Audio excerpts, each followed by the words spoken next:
Assalamualaikum warahmatullahi wabarakatuh. InsyaAllah hari ini kita akan menyambung pelajaran kita berkaitan dengan Nabi Muhammad SAW berniaga ke Syam.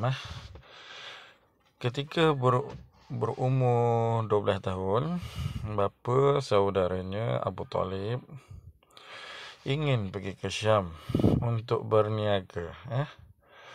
Pada awalnya, Abu Talib menolak permintaan anak saudaranya itu untuk mengikuti rombongan perniagaan kerana Nabi masih kecil. Perjalanan tersebut terpaksa mengharungi padang pasir yang kering kontang. Baginda terus memujuk bapa saudaranya itu dengan alasan baginda tinggal keseorangan, dan akhirnya Abu Talib setuju baginda turut serta ke Syam. Ketika sampai di sana, masyarakat Arab di situ telah dimaklumkan tentang perutusan seorang Nabi dari kalangan bangsa Arab. Perkara tersebut diberitahu oleh pendeta yang bernama Buhaira. Dia menasihati Abu Talib supaya membawa Nabi Muhammad SAW pulang ke Mekah kerana bimbang akan keselamatan baginda. Perniagaan mereka mendapat keuntungan yang besar. Ketika usia Nabi Muhammad SAW mencapai 25 tahun, baginda sekali lagi bermusafir ke negeri Syam bersama Maisarah kerana menjalankan urusan perniagaan Khadijah. Khadijah telah memilih Nabi Muhammad SAW menjalankan perniagaan ke Syam kerana kejujuran, budi pekerti mulia dan sifat amanah baginda. Perniagaan tersebut mendapat keuntungan yang berlipat ganda. Apabila Rasulullah SAW pulang ke Mekah, Khadijah mendapati perniagaan yang dilakukan oleh baginda mendapat keuntungan yang besar. Lalu Khadijah tertarik dengan baginda dan ingin berkahwin dengan baginda.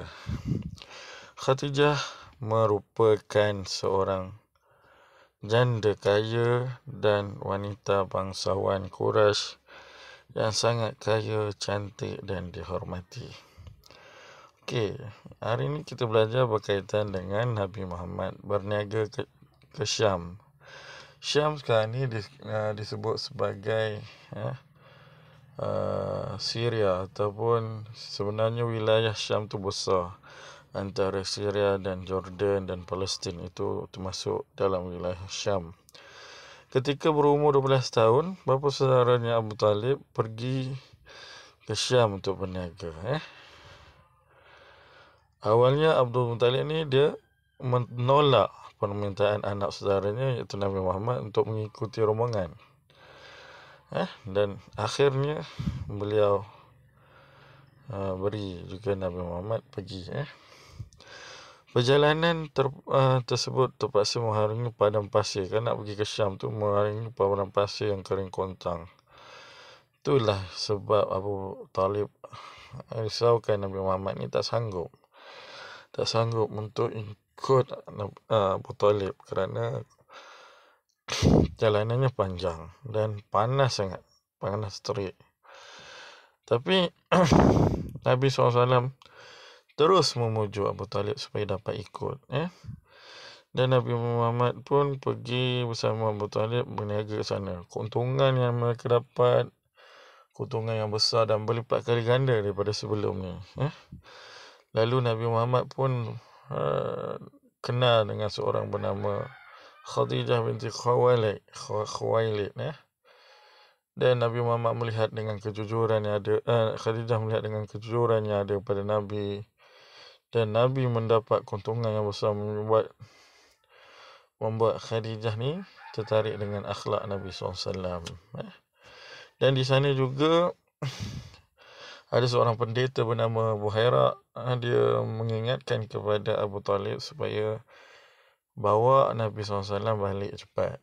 Takut Nabi Muhammad SAW menerima ancaman daripada mana-mana pihak.